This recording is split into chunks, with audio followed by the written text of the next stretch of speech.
يشترون به ثمنا قليلا أولئك ما يأكلون في بطونهم إلا النار ولا يكلمهم الله يوم القيامة ولا يزكيهم ولهم عذاب أليم أولئك الذين اشتروا الضلالة بالهدى والعذاب بالمغفرة فما أصبرهم على النار ذلك بأن الله نزل الكتاب بالحق وإن الذين اختلفوا في الكتاب لفي شقاق بعيد ليس البر أن تولوا وجوهكم قبل المشرق والمغرب ولكن البر من آمن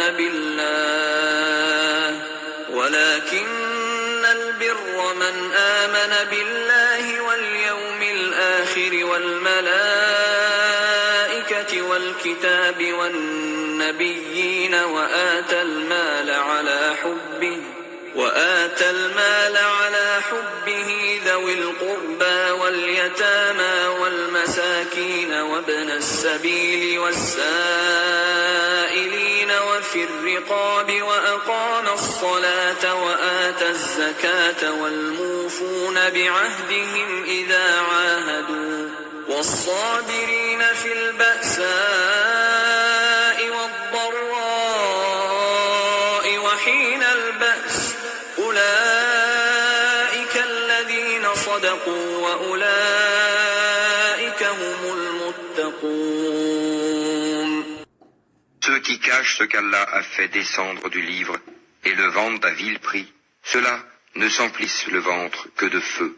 Allah ne leur adressera pas la parole au jour de la résurrection et ne les purifiera pas, et il y aura pour eux un douloureux châtiment.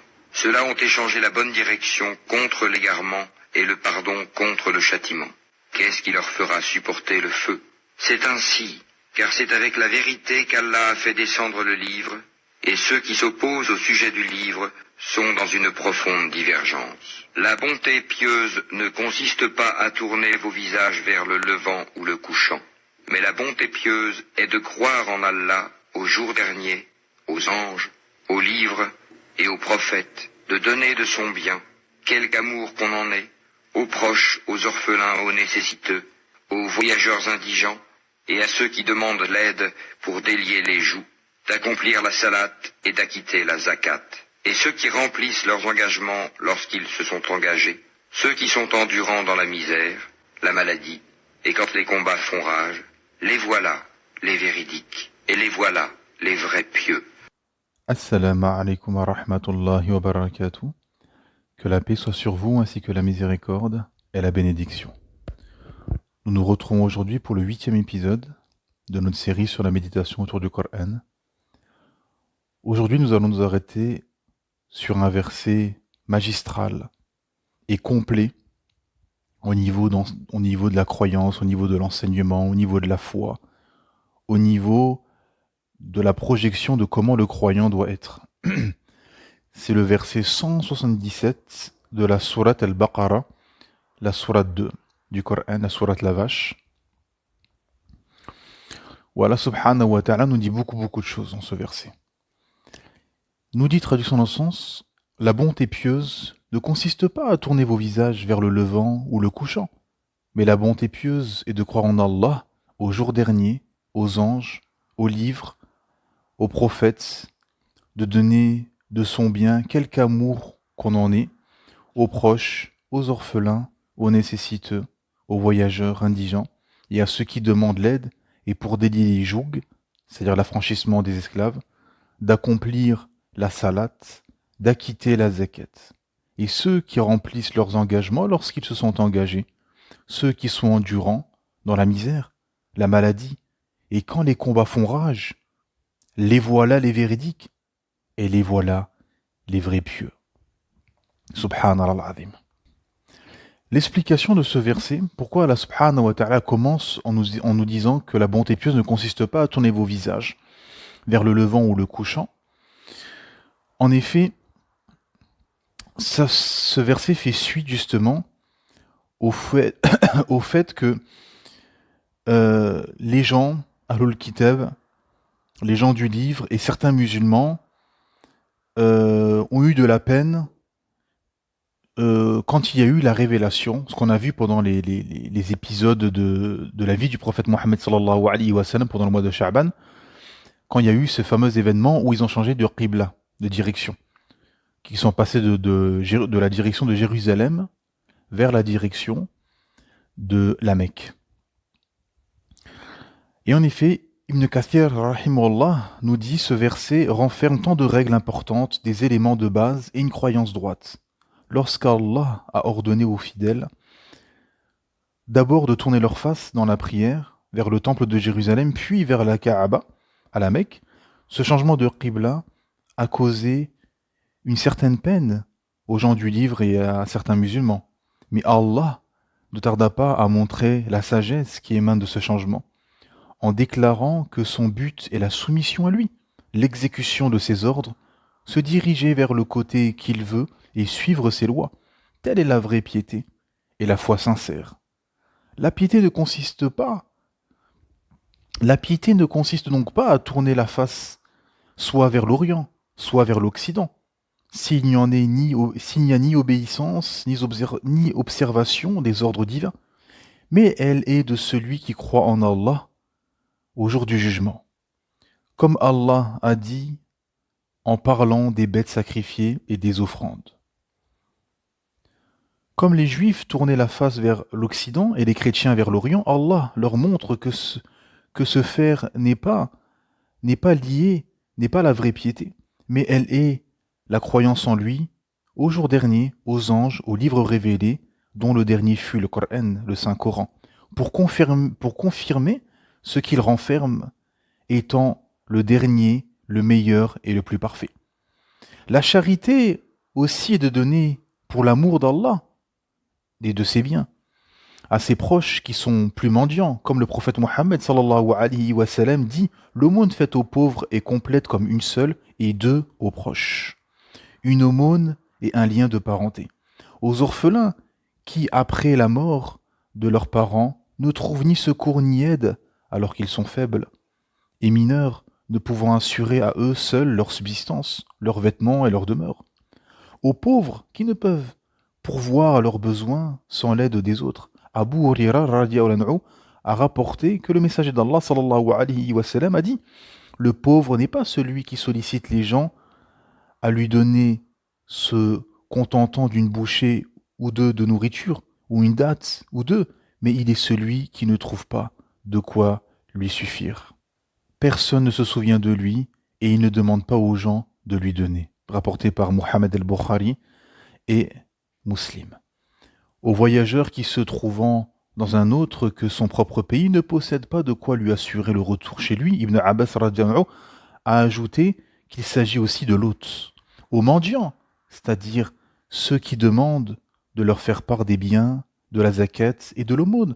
Le prophète Mohammed sallallahu alayhi wa sallam a dit à leur sujet « Donnez à celui qui vient vous demander, même s'il monte sur un cheval », rapporté par l'imam Ahmed. Rahimahullah. Au rachat des captifs et de l'affranchissement des esclaves, surtout les contractuels qui sont incapables de s'acquitter des termes de leur kitaba, la somme d'argent qu'ils doivent pour retrouver leur liberté. Dans une de ses exhortations, le prophète Mohammed sallallahu alayhi wa sallam a dit « La meilleure aumône est celle que tu fais alors que tu es avare et bien portant avec espoir de devenir riche en redoutant la pauvreté. » Rapporté par Mohammed al-Bukhari, rahimahullah, et l'imam Muslim, rahimahullah. La piété consiste aussi à s'acquitter de la prière en perfectionnant ses inclinaisons et ses prosternations avec humilité et recueillement pour obtenir l'agrément divin. Elle est également le versement de la zakat. Mais Saïd ben Jubayr et a ajouté qu'il s'agit de l'aumône bénévole et non l'aumône légale, qui est une obligation. La première constitue en effet un acte de charité. Quant à tenir à ses engagements, cette partie du verset est pareille à un autre où Allah subhanahu wa ta'ala dit, en parlant des fidèles, ceux qui observent fidèlement le pacte d'Allah et ne violent pas son alliance. À l'opposition des hypocrites, or le message d'Allah sallallahu alayhi wa sallam a dit, trois choses caractérisent l'hypocrite: il ment quand il parle, il trahit son engagement, et quand il plaide, il est de mauvaise foi. Et dans une autre version, on trouve ce rajout, il trahit ce qu'on lui confie. Rapporté par Mohammed al-Bukhari, rahimahullah, et l'imam Muslim, rahimahullah. La piété est également le fait de supporter l'adversité et le malheur avec patience, et au moment de la colère. Il s'agit de l'indigence, de la maladie, des calamités, et du combat contre les incrédules. Ceux-là ont la foi sincère en joignant l'acte à la parole et craignant Allah en s'acquittant de leurs devoirs religieux et s'abstenant des interdictions. Fin de citation de l'explication de l'exégèse de Ibn Kathir rahimahullah. Subhanallah azim. Extraordinaire. Ce verset, en effet, comme certains le disent, c'est un verset complet au niveau de comment le croyant doit être, comment son état spirituel et de foi doit être. Et on voit très bien que l'explication de pourquoi les circonstances de révélation de ce verset nous montrent que effectivement ça avait chagriné, le changement de qibla avait chagriné certaines personnes, que ce soit du côté des musulmans ou des gens du livre. Et Allah subhanahu wa ta'ala démontre et explique que c'est symbolique, que la bonté pieuse ne consiste pas à tourner vos visages vers le levant ou le couchant. Ceux-ci sont des actes symboliques et ce sont des actes, des révélateurs d'obéissance. Allah ta'ala nous dit de se diriger vers Jérusalem, on se dirige vers Jérusalem. Il nous dit maintenant c'est fini, vous vous dirigez vers la Mecque, on se dirige vers la Mecque. On prie en direction de la Mecque. Car ceci montre la piété du cœur, ceci montre l'obéissance pieuse. Et Allah Ta'ala poursuit. Donc, la bonté pieuse ne consiste pas à tourner vos visages vers le levant et le couchant. Ceux-ci sont des actes symboliques, mais la bonté pieuse est de croire en Allah, subhanahu wa ta'ala, au jour dernier, aux anges. Donc la bonté pieuse est de croire en Allah. En priorité, c'est croire en Allah, subhanahu wa ta'ala. De croire au jour des comptes, il y aura un jour du jugement, on va répondre de nos actes, et de nos faits, et de nos gestes. De croire aux anges, qui relèvent du monde de l'invisible. Croire aux livres révélés. Croire aux prophètes qui sont venus, tous, sans exception. De donner de son bien quelque amour qu'en est aux proches, aux orphelins, aux nécessiteux, aux voyageurs, indigents, et ceux qui demandent l'aide, et pour délier les jougs. Donc on voit cette partie du verset montre que le musulman et l'islam poussent à être altruiste, à penser aux autres, à pas être égoïste, on va pas se mentir, mes frères et sœurs, tous qui sommes nés et grandis dans le système occidental, moderne, a fait que les personnes dans ces contrées tendent plutôt vers l'égoïsme, l'individualisme, l'orgueil, la cupidité, etc. Parce que c'est le système qui est fait comme ça, c'est un système athée, matérialiste, anti-religieux. Donc un système sans spiritualité, sans religion, sans bonne mœurs, sans morale, sans piété, forcément va amener à automatiquement à faire ressurgir les défauts humains. C'est ce qu'appelle le système occidental moderne, finalement, à suivre ses passions, à suivre ce qui nous passe par la tête, à suivre notre nefs, notre âme incitatrice au mal. Naam. Alors que c'est tout le contraire, en fait, en islam. En islam, on doit donner de ses biens, on doit aider les nécessiteux, les orphelins, nos proches, s'occuper, être bienfaisant envers nos parents, s'occuper de nos parents, ne pas les jeter dans des maisons de retraite comme on le fait aujourd'hui vulgairement, aider les orphelins qui font partie des plus faibles de la société, qui n'ont ni père ni mère, comme a expliqué Ibn Kathir, rahimahullah, surtout quand ils sont jeunes, qui sont mineurs, qui n'ont pas les moyens de subvenir à leurs besoins, ils sont dans un état de faiblesse totale. Donc à ce moment-là, Allah Ta'ala nous parle, parce qu'au tout début du verset, c'est quoi? La bonté pieuse ne consiste pas à tourner vos visages vers le levant et le couchant. Mais la bonté pieuse, et Allah Ta'ala va décrire c'est quoi la bonté pieuse, la piété. Ce qu'est la piété, ce qu'est la bonté, ce qu'est la bienfaisance. Le birr, c'est la bienfaisance. Ah ben Allah Ta'ala nous dit, d'abord ça commence par la croyance. Croire en Allah, croire au jour dernier, aux anges, au monde de l'invisible, aux livres qui sont passés, aux prophètes qui sont passés. Hein. Pas comme les gens du livre, non, ces livres-là, nous on croit pas. Ce livre-là, on croit pas. Ce prophète-là, on ne croit pas. Par orgueil et par ignorance. Pas par science, pas par vérité, non. Ce sont des gens qui se sont enorgueillis et qui se sont divisés en sectes. Hein, qui sont écartés du chemin d'Allah subhanahu wa ta'ala. Et qui ont pris une partie du livre, et on va en parler parce que juste avant, il y a des versets qui sont en lien aussi, qui ont pris une partie du livre, qui ont érigé leur dogme selon leurs raisons, selon ce que eux voulaient, et ils ont refusé la vérité.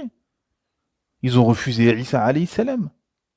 Quand Jésus alayhi salam, Isa, il est venu pour réformer, et il est venu avec l'évangile, ils n'ont pas accepté.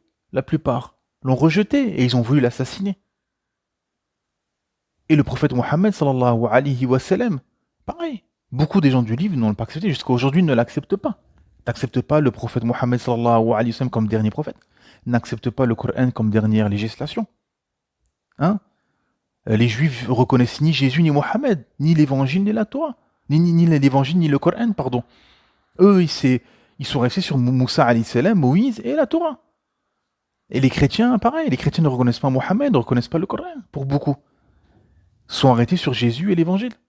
Mais nous, en tant que musulmans, croyants monothéistes, qui sommes restés sur la religion d'Abraham, la religion de Jonas, la religion de David, la religion de Jésus, la religion de Moïse, la religion de Noé, la religion d'Adam, la religion de Salih, de Shu'aib, ainsi de suite de tous les prophètes, qui est la soumission à Allah subhanahu wa ta'ala, qui est l'islam, qui est le monothéisme pur. Nous, musulmans, qui sommes restés sur ce chemin de tous les prophètes, Sirat al-Mustaqim, eh ben, nous reconnaissons tous comme prophètes. Moussa alayhi salam est un grand prophète. Jésus alayhi salam, Isa est un grand prophète. Et Mohammed sallallahu alayhi wa sallam, le joyau de la prophétie, le dernier prophète envoyé pour toute l'humanité. Et le successeur des autres prophètes. Et le Coran, le successeur et la finalité des précédentes législations. D'ailleurs, dans les 7 grandes sourates du Coran, les 7 premières grandes sourates du Coran, il y a dedans l'évangile et la Torah. Et d'ailleurs, dans la Torah et l'évangile, c'est annoncé l'avènement du prophète Mohammed sallallahu alayhi wa sallam est annoncé dans l'évangile et dans la Torah. Et les gens du livre savaient qu'il y allait avoir cet événement de ce dernier message. Croire en Allah, croire au jour dernier, croire aux anges, croire aux livres, croire aux prophètes, pardon. Ensuite, ça passe à le fait de donner de ses biens, de ce qu'on aime. Ah, l'humain, il aime l'argent, la richesse, les biens. Ah, bah, Allah Ta'ala nous dit donner. Donne ses biens. Quelque amour qu'on en ait. Tu aimes ses biens, donne-les. À qui? Aux proches. Allah Ta'ala commence par les proches. Parce que ceux à qui on fait da'wa et on aide, c'est les proches en priorité. C'est inconcevable d'aller donner de l'argent à un pauvre alors que ton frère il est en difficulté, ton frère de sang, ta sœur de sang est en difficulté, ta mère, etc. Donc en priorité, c'est les proches. Ensuite, qui? Les orphelins, les plus faibles de la société. Les orphelins, ils n'ont pas de famille, ils sont isolés, ils sont dans une état de faiblesse. Ensuite, les nécessiteux, ceux qui n'ont rien. Et les voyageurs qui sont dans la détresse, qui sont en difficulté. Et ceux qui demandent l'aide. Ceux qui demandent l'aide, il faut leur donner de l'aide. Et pour dédier les jougs, d'accomplir, ensuite, il y a l'acte. Il y a la foi, il y a la croyance, il y a le fait de donner ce qu'on aime, et ensuite on voit les actes d'adoration, d'accomplir la salat, la prière, d'acquitter la zakat, donc l'aumône légale, et de s'engager. Et ceux qui remplissent leurs engagements, lorsqu'ils se sont engagés, l'engagement, de tenir sa parole, Ça fait partie des caractéristiques du croyant. Et on a vu dans le tafsir que c'est au contraire une caractéristique des hypocrites de ne pas tenir ses engagements. Hein. Ceux qui sont endurants, donc là on parle de l'endurance, quand Allah Ta'ala nous dit ceux qui sont endurants dans la misère, dans la maladie, et quand les combats font rage. Voilà l'endurance.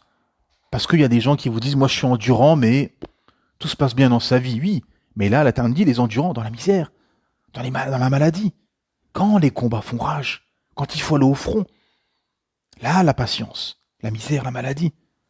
Et Allah Ta'ala conclut en disant, une fois que tout ça a été exposé, ah ben on les a trouvés. On les a trouvés, ces gens qui appliquent tout ce verset. Ce sont qui? Ce sont les véridiques, ce sont les vrais pieux. Ulaika alladhina sadaqu wa ulaika humul muttaqun. Les voilà les véridiques et les voilà les vrais pieux. Subhanallah azim. La bonté pieuse ne consiste pas à tourner vos visages vers le levant, vers le couchant.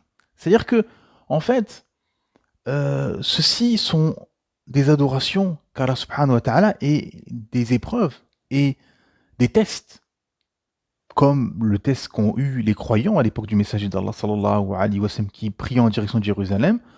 Maintenant c'est fini, vous allez prier dans cette direction. Et certains, n'étaient pas satisfaits, etc. Allah Ta'ala donne la réponse. Il dit, la question n'est pas là. C'est pas d'où tu vas tourner ton visage. C'est beaucoup, beaucoup plus profond. Beaucoup plus profond. C'est la bonne direction, la direction qu'il faut suivre, justement. La bonne direction et le bon chemin et le droit chemin, et la bonté pieuse, c'est de croire en Allah subhanahu wa ta'ala, au jour dernier, aux anges, aux livres et aux prophètes. De donner de son bien, quelque amour qu'en ait aux proches, aux orphelins, aux nécessiteux, aux voyageurs indigents et à ceux qui demandent l'aide, et pour dédier les jougs, d'accomplir la salat, d'acquitter la zakat, et ceux qui remplissent leurs engagements, lorsqu'ils se sont engagés, ceux qui sont endurants dans la misère, la maladie, et quand les combats font rage, les voilà les véridiques, et les voilà les vrais pieux. Subhanallah azim. Allah subhanahu wa ta'ala nous montre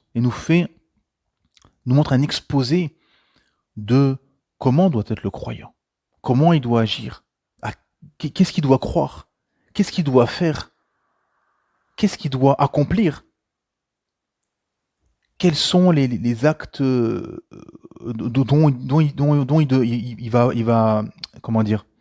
dont il devra patienter, ainsi de suite. Hein. Donc ce verset est très profond de sens, et donne beaucoup, beaucoup d'éléments de comment doit être le croyant, comment il doit agir, comment il doit entreprendre sa vie, son cheminement spirituel. Et ce n'est pas c'est pour ça que les circonstances de cette révélation, c'est très très important, parce que les gens qui n'étaient pas satisfaits, on tourne là, non, c'est beaucoup. Là, le croyant, c'est beaucoup plus profond que ça. C'est pas question de se tourner là ou là. C'est une question de croyance et de bonne croyance. Et Allah Ta'ala nous expose, c'est quoi la bonne croyance?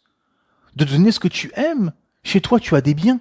Donc il y avait des gens qui n'étaient pas satisfaits. On se tournait vers Jérusalem. Maintenant, on se tourne vers la Mecque. Il y avait des personnes pas satisfaites. Mais chez eux, dans leur maison, ils avaient des biens qu'ils aimaient. Allah Ta'ala dit, t'occupe pas de la direction, c'est Allah qui décide et toi, tu t'as juste à obéir. Mais par contre, chez toi, tu as des biens. Va prendre ces biens que tu aimes et donne-les aux pauvres. Voilà, c'est ça la bonté pieuse.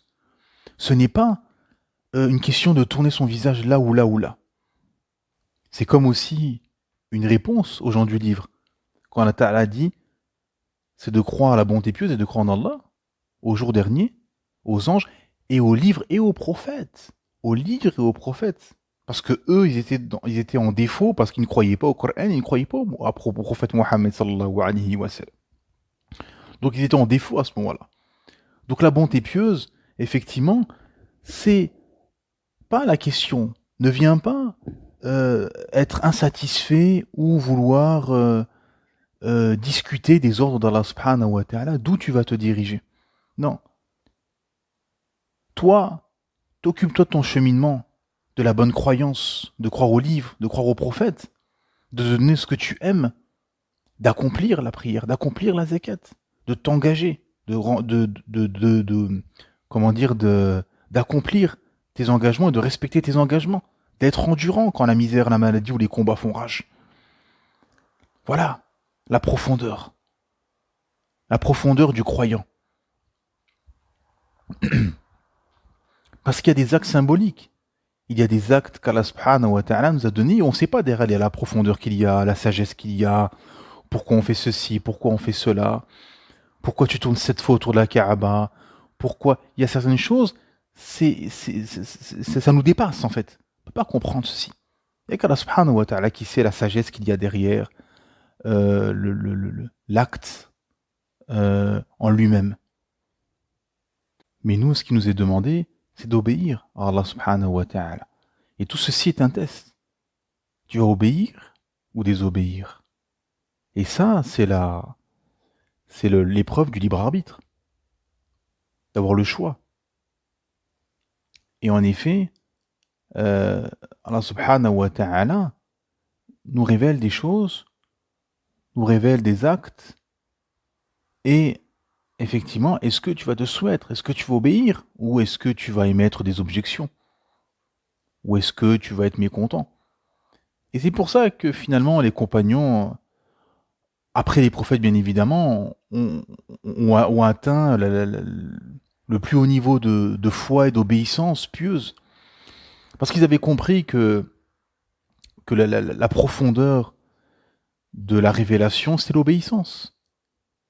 C'est l'obéissance en fait. Sami'na wa ata'na. Nous avons entendu et nous avons obéi. Hein, comme cette scène où le prophète Mohammed sallallahu alayhi wa sallam, en pleine prière, il enlève ses sandales. Parce que Jibril, l'ange Gabriel alayhi salam, lui avait informé qu'il y avait des najasat, des impuretés sur ses sandales. Et quand il a fini la prière, il a vu que tous les compagnons avaient enlevé leurs sandales. Et il leur a demandé pourquoi. Et les compagnons ont rétorqué en disant, toi, pourquoi tu as fait ça? Et il a expliqué que Jibril lui avait informé qu'il y avait eu des impuretés. Et Rasulullah sallam leur a dit, pourquoi vous avez enlevé? Et les sahaba ont dit, parce qu'on t'a suivi. Tu l'as fait, on fait. Allahu Akbar. C'est pas comme aujourd'hui. Les gens cherchent à tout prix à s'éloigner du din. Ah ouais, c'est obligatoire, c'est pas obligatoire, c'est sunna, c'est pas sunna, c'est ci, c'est ça. Pour savoir pour s'éloigner, voilà. Pour savoir tout ce qui permet de s'éloigner. Le contraire des sahaba, c'est pour ça qu'on est dans cet état, mes frères et sœurs. Il n'y a pas de secret. C'est pour ça que les sahaba, radiyallahu anhum, ont compris c'était quoi, ont compris le message, ont compris la profondeur du message. Et que eux, c'était le contraire. C'est-à-dire que eux, ils cherchaient à tout prix à obéir, à se rapprocher le plus possible du messager d'Allah sallallahu alayhi wa sallam, se rapprocher et s'éloigner le plus possible des interdits, de la ligne rouge, et se rapprocher le plus possible de la révélation de ce qu'Allah subhanahu wa ta'ala attend de nous, mes frères et sœurs. Et c'est ça qu'il faut comprendre. C'est-à-dire qu'Allah subhanahu wa ta'ala donne des injonctions, nous révèle des ordres, des obligations. Nous, ce qui nous est demandé, c'est d'obéir. Ce n'est pas de diverger, de commencer à ramener notre raison erronée. Je pense, je crois, selon moi, tout ça est nul et non avenu. Et ces je pense, je crois sera enterré et sera dans la tombe avec la personne qui a dit ces je pense, je crois. Et il sera dans les oubliettes. Les gens qui se sont enorgueillis, qui ont voulu faire rire la galerie comme on dit, qui ont voulu ramener leur raison pour gagner des débats éphémères qui seront des arguments contre eux le jour du jugement, tout ceci sera dans les oubliettes avec eux. Quand les gens qui font ça mouriront, on va parler encore de quelques jours, une semaine, 2 semaines, et dans 3 semaines c'est fini. Ils seront dans les oubliettes. Tous les gens qui sont morts ont été, et ils sont aujourd'hui dans les oubliettes, on ne parle plus d'eux. Regardez dans votre entourage, méditez autour de vous. Vous avez des gens que vous avez connus pendant des années, quand ils sont décédés, c'est fini. On a parlé d'eux quelques jours, etc. On s'est rappelé d'eux, on a dit, ah oui, un tel est décédé, etc. Et 10 jours, 20 jours, allez, maximum 1 mois, c'est fini. On n'entend plus parler d'eux. C'est fini, plus personne ne parle d'eux. Et leur je pense, leur je crois, leurs raisons erronées, leurs inventions, leurs pseudo-réformes de l'islam, etc., ont été enfouis sous la terre avec eux, finalement. Donc, le vrai croyant, c'est celui qui croit en Allah subhanahu wa ta'ala et qui obéit. Sami'na wa ta'ana, nous avons entendu, nous avons obéi. Et c'est pour ça qu'à la fin des temps, il y aura euh, beaucoup d'élus, comme dit les versets, beaucoup d'élus au début, peu d'élus à la fin. C'est-à-dire que plus on s'approche de la fin, moins il y aura de gens qui tiendront sur le chemin droit et l'obéissance, et le Coran et la Sunna. Pourquoi? Parce que les gens, petit à petit, s'égarent, se perdent, ramènent leurs raisons, se font avoir par la dunya, s'éloignent de la révélation, et ramènent leurs raisons, et se perdent finalement. Et ceux qui viennent justement en ramenant la vérité textuelle, qu'est-ce qu'a dit Allah, qu'est-ce qu'a dit son messager, eh ben, ils sont mal vus, ils sont discriminés, ils sont vus comme des obstacles aux désirs et aux passions. Ils sont combattus par leurs proches, par l'entourage, par la société, par le système, parce qu'ils viennent avec un discours dérangeant, menaçant pour leur assouvissement des désirs et pour leur soif de cette dunya et pour leur attachement mondain. C'est ça la réalité. Et en effet, nos exemples à suivre qui sont les compagnons, après les prophètes bien évidemment, les compagnons ont très bien compris ceci, qu'il fallait obéir à Allah subhanahu wa ta'ala, qu'il fallait donner ses biens. Combien de récits on a de compagnons qui ont donné leurs biens, leurs richesses, hein? Abu Darda, pardon, Othman ibn Affan, Abu Bakr as-Siddiq, ainsi de suite. Combien de compagnons ont donné leurs richesses, ont donné leur fortune, ont fait des aumônes exceptionnelles, extraordinaires, hein? Ils n'ont pas eu peur de donner leurs richesses, de faire des aumônes spectaculaires, etc. Parce qu'ils avaient compris le message. Ils avaient compris. Ils donnaient ce qu'ils aimaient, ils le donnaient pour leurs frères. Comme ce Ansar qui a dit à ce Muhajir, je te donne la moitié de ma fortune. Hein, je te donne une femme et je te donne la moitié de ma fortune. Subhanallah adim. Et tant de récits de compagnons qui avaient compris que le détachement mondain, finalement, passait par ceci, passait par le fait de donner ses biens et d'aider les nécessiteux, d'aider les orphelins, les voyageurs en détresse, etc. Tout ceci, finalement, sont des révélateurs et sont des qualités de gens qui sont dans l'altruisme, qui ne sont pas du tout des gens individualistes, des gens cupides, radins, ainsi de suite. Ils ont compris ce qu'il fallait faire. Et l'accomplissement des adorations, telles la prière, telles la zakat, de remplir leurs engagements et d'être endurants dans la misère, dans la maladie, dans les combats. Subhanallah azim.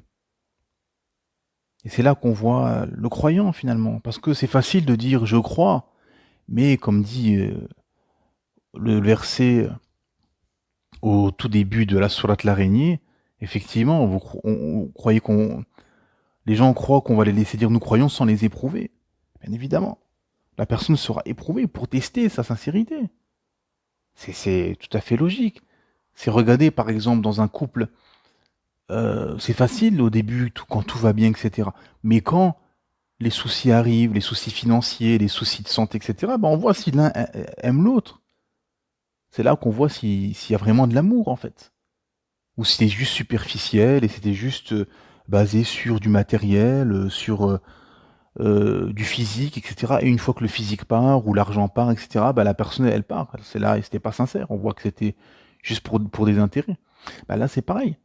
C'est-à-dire qu'on voit si la personne, même si on va aller loin, c'est-à-dire que tout s'effondre autour de lui, toute sa vie s'effondre autour de lui, mais malgré tout, il tient au Coran, à la Sunna, à sa prière, il est à la mosquée tous les jours, etc. Ben là, on voit la sincérité.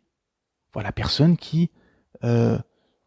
on voit la personne qui a un attachement pour pour sa religion, qui adore Allah subhanahu wa ta'ala, qui aime Allah, qui aime cette religion, qui est jaloux pour cette religion. On le voit. Quand, bien évidemment, il y a des moments de difficulté, tels la misère, la maladie ou les combats, comme le dit le verset à la fin. Hein? Naam. Donc effectivement, ce verset est un verset très profond d'enseignement, de compréhension et de méditation de qu'est-ce que la bonté pieuse. Qu'est-ce qu'Allah subhanahu wa ta'ala attend de nous. Et que effectivement, par rapport aux circonstances de révélation, qu'effectivement, la question, ce n'est pas d'où tu vas te diriger, qui est une obligation révélée par Allah subhanahu wa ta'ala et qui sera un test de foi, de savoir si ceci, tu vas l'accepter. Mais la bonté pieuse est de croire en Allah, au jour dernier, aux anges, aux livres et aux prophètes, de donner de son bien. Quelque amour qu'on en ait, aux proches, aux orphelins, aux nécessiteux, aux voyageurs indigents et à ceux qui demandent l'aide et pour délier les jougs, d'accomplir la salat et d'acquitter la zakat, et ceux qui remplissent leurs engagements lorsqu'ils se sont engagés, ceux qui sont endurants dans la misère et la maladie, et quand les combats font rage.